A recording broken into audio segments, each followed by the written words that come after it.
Hi friends, ഞാൻ Rajith T Narayan. രാമായണത്തെക്കുറിച്ച് കേൾക്കാത്തവരായി ആരുമുണ്ടാവുകയില്ല. പ്രാചീന കാലം മുതൽ തന്നെ രാമായണം അതിൻ്റെ ഉള്ളടക്കത്തിൻ്റെ പ്രാധാന്യം കൊണ്ടും കാവ്യാത്മകത കൊണ്ടും ലോക പ്രശസ്തി നേടിയിട്ടുള്ളതാണ്. പ്രത്യേകിച്ച് കേരളത്തിൽ അതിൻ്റെ പ്രാധാന്യം നമുക്ക് നേരിട്ടറിയാവുന്നതാണ്. അതിന് തുഞ്ചത്ത് രാമാനുജൻ എഴുത്തച്ഛനോടാണ് നമ്മൾ കടപ്പെട്ടിരിക്കുന്നത്. അദ്ദേഹത്തിൻ്റെ അധ്യാത്മരാമായണം കിളിപ്പാട്ട് കേട്ടിട്ടില്ലാത്തവരായി ആരുമുണ്ടാവില്ലല്ലോ. രാമായണം രചിച്ചത് ആദികവിയായ വാൽമീകിയാണ്. വാൽമീകി രാമായണത്തിന്റെ ചുവട് പിടിച്ചാണ് അധ്യാത്മരാമായണം രചിക്കപ്പെട്ടിട്ടുള്ളത്. അത് രചിച്ചത് വ്യാസനാണ്. ബ്രഹ്മാണ്ഡ പുരാണത്തിലെ ഒരു ഭാഗമായിട്ടാണ് വ്യാസമഹർഷി അധ്യാത്മരാമായണം രചിച്ചിട്ടുള്ളത്. കഥകളെക്കാൾ ഉപരി വ്യാസകൃതികളുടെ സ്ഥിരം ശൈലിയിൽ തത്വാധിഷ്ഠിതമായാണ് അദ്ദേഹം രചന നിർവഹിച്ചിരിക്കുന്നത്. ജീവിതത്തിൽ ഏതെല്ലാം സാഹചര്യങ്ങളുണ്ടായാലും ധാർമ്മിക മൂല്യങ്ങൾ മുറുകെ പിടിക്കാനായി മഹത്തായ സിംഹാസനം പോലും ഉപേക്ഷിച്ച രാമനെയും ഭരതനെയും പോലുള്ള മനുഷ്യരുടെ ധർമ്മബോധത്തിന്റെ സന്ദേശമാണ് രാമായണം നൽകുന്നത്. വാൽമീകി രാമായണത്തിൽ രാമൻ പുരുഷോത്തമനായ ഒരു രാജാവാണ്, അതിലുപരി ഒരു സാധാരണ മനുഷ്യനാണ്.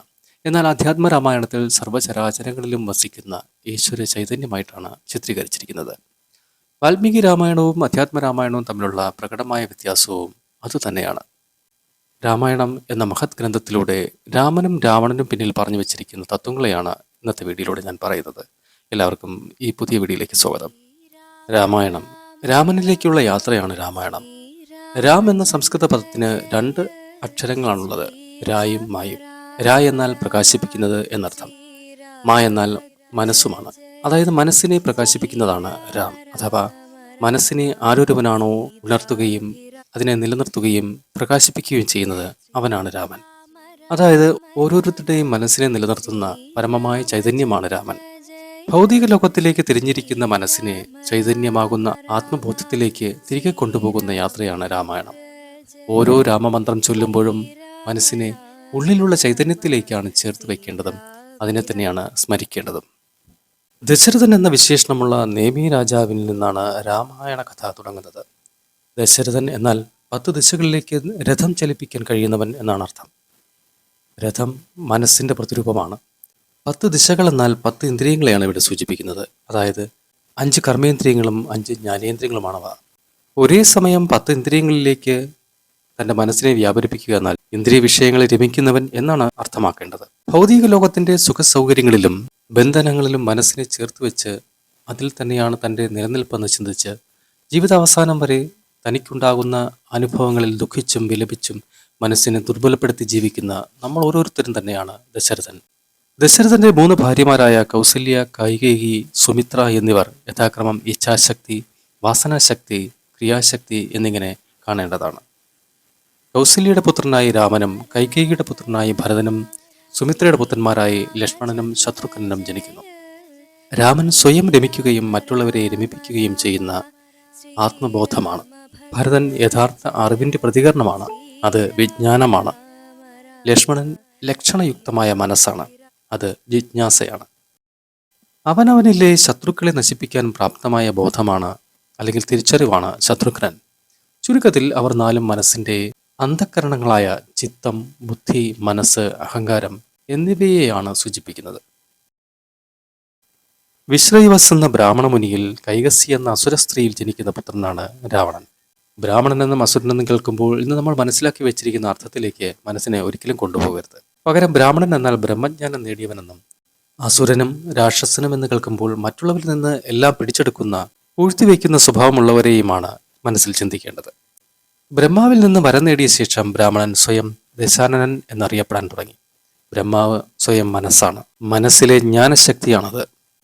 ബ്രഹ്മവരം നേടുക എന്നാൽ ജ്ഞാനസമ്പാദനം തന്നെയാണ്. കാരണം രാവണൻ വേദങ്ങളിലും ശാസ്ത്രങ്ങളിലും അഗ്രഗണ്യനായിരുന്നു എന്ന് പറയപ്പെടുന്നുണ്ട്. അതായത് അറിവുള്ളത് കൊണ്ട് മാത്രം ഒരാൾ സന്തുഷ്ടനും സംതൃപ്തനുമാവണമെന്ന് നിർബന്ധമില്ല. രാവണന് മറ്റാരേക്കാളും സമ്പത്തുണ്ടായിരുന്നു. സ്വർണം കൊണ്ട് നിർമ്മിച്ച ലങ്കയിൽ ആണ് വസിച്ചിരുന്നത്. എന്നിട്ടും എത്ര നേടിയാലും ഒടുങ്ങാത്ത ആഗ്രഹങ്ങളുടെ പ്രതീകമായി മാറി രാവണൻ. വിഭീഷണൻ മനസ്സിലെ കാരുണ്യമാണ്.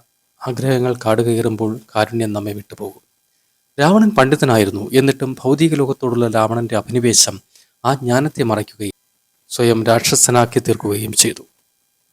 കൈലാസപർവ്വതത്തെ ഇളക്കിയെടുത്തുകൊണ്ട് ലങ്കയിലേക്ക് പുറപ്പെടാൻ ശ്രമിച്ച ദശാനനെ തന്റെ കാലിന്റെ പെരുവിരൽ കൊണ്ട് തോൽപ്പിച്ച ശങ്കരന്റെ മുന്നിൽ കൈകൾ രണ്ടും പർവ്വതത്തിനടിയിൽപ്പെട്ട് അഹന്ത നശിച്ച് ഉച്ചത്തിൽ നിലവിളിക്കുന്നു. അപ്പോൾ ഭഗവാൻ ശങ്കരൻ പ്രത്യക്ഷപ്പെട്ട് ഇങ്ങനെ പറഞ്ഞു: യസ്മാൻ ലോകത്രയം ദ്വൈതാദ്രാവിയം ഭയം രേവതം തസ്മാത്വം രാവണ നാമ നാം ന തേന ഭവിഷ്യസി. ഈ മൂന്ന് ലോകത്തെയും ഭയപ്പെടുത്തുന്ന രീതിയിൽ ഉച്ചത്തിൽ അലറിക്കരഞ്ഞതിനാൽ ഇനി മുതൽ രാവണൻ എന്ന് നീ അറിയപ്പെടും എന്ന് ഭഗവാൻ അരുളി ചെയ്യുന്നു. അന്നു മുതലാണ് ദശാനനൻ രാവണൻ എന്ന പേരിൽ അറിയപ്പെട്ടു തുടങ്ങിയത്. ഉച്ചത്തിൽ കരയുന്നവനോ കരയിപ്പിക്കുന്നവനോ ആണ് രാവണൻ. മധുരവും ആനന്ദകരവുമായ ഒന്നിൽ ആകർഷിക്കപ്പെട്ട് അതിൽ മനസ്സുറപ്പിച്ച് ഒടുവിലത് നഷ്ടപ്പെടുമ്പോഴാണ് നമ്മൾ മനുഷ്യർ ദുഃഖാർത്തരായി കരയുന്നത്. അങ്ങനെ മനസ്സിനെ ദുർബലപ്പെടുത്തുന്ന മനോവികാരങ്ങളെയാണ് രാവണൻ എന്ന് മനസ്സിലാക്കണം. സ്വന്തം സുഖത്തിനു വേണ്ടി പിടിച്ചു വയ്ക്കുകയും കൂട്ടിവെക്കുകയും മറ്റുള്ളവരെ വേദനിപ്പിക്കുകയും ചെയ്യുന്ന മനസ്സുകളെല്ലാം രാവണന്മാരാണ്. രാവണൻ ദശാനനാണ്. അതായത് രാവണന്റെ 10 മുഖങ്ങൾ 10 ദിശകളിലേക്ക് തിരിഞ്ഞ മനസ്സിന്റെ പ്രതിരൂപങ്ങളാണ്. ആ 10 മുഖങ്ങൾ അഹങ്കാരം, അഭിനിവേശം, ക്രോധം, അത്യാഗ്രഹം, കാമം, മോഹം, വിദ്വേഷം, അസൂയ, സ്വാർത്ഥത, അഹംഭാവം എന്നിവയാണ്. അവ മനസ്സുകളെ ദുർബലപ്പെടുത്തുകയും ദുഃഖങ്ങളും രോദനവും നൽകുകയും ചെയ്യുന്നു. ആഗ്രഹങ്ങളാൽ നയിക്കപ്പെടുന്ന അഹങ്കാരത്തെയാണ് രാവണൻ പ്രതിനിധീകരിക്കുന്നത്. അപ്പോൾ നമ്മൾ ഓരോരുത്തരും രാമനാകണോ രാവണനാകണോ എന്ന് നിശ്ചയിക്കുന്നത് ആഗ്രഹങ്ങളെ മനസ്സ് നിയന്ത്രിക്കുകയാണോ അതോ ആഗ്രഹങ്ങൾ മനസ്സിനെ നിയന്ത്രിക്കുകയാണോ എന്നതിനെ ആശ്രയിച്ചിരിക്കും. അപ്പോൾ വേണ്ടത് മനസ്സിനെ അന്തരാത്മാവായിരിക്കുന്ന ഭഗവത് ചൈതന്യത്തിലേക്ക് തിരിക്കുകയാണ്. ആ പരമചൈതന്യത്തിലേക്ക് മനസ്സിനെ ബുദ്ധി കൊണ്ട് ഉറപ്പിക്കുകയാണ് വേണ്ടത്. രാവണൻ ഒരിക്കൽ പോലും തൻ്റെ അന്തരാത്മാവായ ഭഗവാനിലേക്ക് തിരിഞ്ഞു നോക്കിയിരുന്നില്ല. ഒടുവിൽ സ്വയം അന്തരാത്മാവായിരിക്കുന്ന രാമൻ തന്നെ പ്രത്യക്ഷനായി മനസ്സിനോട് ചേർന്നിരിക്കുന്ന ദുഷ്വികാരങ്ങളെ നശിപ്പിച്ച് ആ മനസ്സിനെ സ്വതന്ത്രമാക്കുകയാണ് രാവണവധത്തിലൂടെ സംഭവിക്കുന്നത്. ഭൗതിക ലോകത്തിനോടുള്ള അഭിനിവേശമാണ് ദുഃഖങ്ങൾക്ക് നിദാനം. ആ ഭൗതിക സമ്പത്ത് നാളെ നമ്മിൽ നിന്ന് നഷ്ടപ്പെടുമെന്ന ഭയം തന്നെയാണ് ദുഃഖങ്ങൾക്കും രോദനങ്ങൾക്കും കാരണമായി തീരുന്നത്. അപ്പോൾ ഒരിക്കലും നശിക്കാത്ത പരമചൈതന്യത്തിലേക്ക് മനസ്സിനെ തിരിച്ച് അത് മാത്രമേ എപ്പോഴും തൻ്റെ ഒപ്പം ഉണ്ടാകൂ എന്ന ചിന്ത മനസ്സിന് ആനന്ദം നൽകുന്നതായിരിക്കും. ഇരുളിൽ ഒരു തിരി കത്തിച്ചു വെച്ചാൽ ഇരുൾ അകലുന്നത് പോലെ സച്ചിന്തകൾ മനസ്സിലേക്ക് വരുമ്പോൾ ഹീനമായ ചിന്തകൾ സ്വയമേവ മാഞ്ഞുകൊള്ളും. അപ്പോൾ സച്ചിദാനന്ദ സ്വരൂപനായിരിക്കുന്ന ആ പരമചൈതന്യത്തെ ദർശിക്കാൻ കഴിയുന്നതാണ്. ഇത് രാമായണ പാരായണത്തിന്റെ കാലമാണ്. ഓരോ രാമനാമം കേൾക്കുമ്പോഴും ഉള്ളിൽ എല്ലായ്പ്പോഴും സദാസമയവും തന്നോടൊപ്പമുള്ള ആ പരമചൈതന്യത്തെ സ്മരിക്കാൻ മറക്കരുത്. രാമനാമം സകല പാപനാശിനിയാണെന്നറിയുക.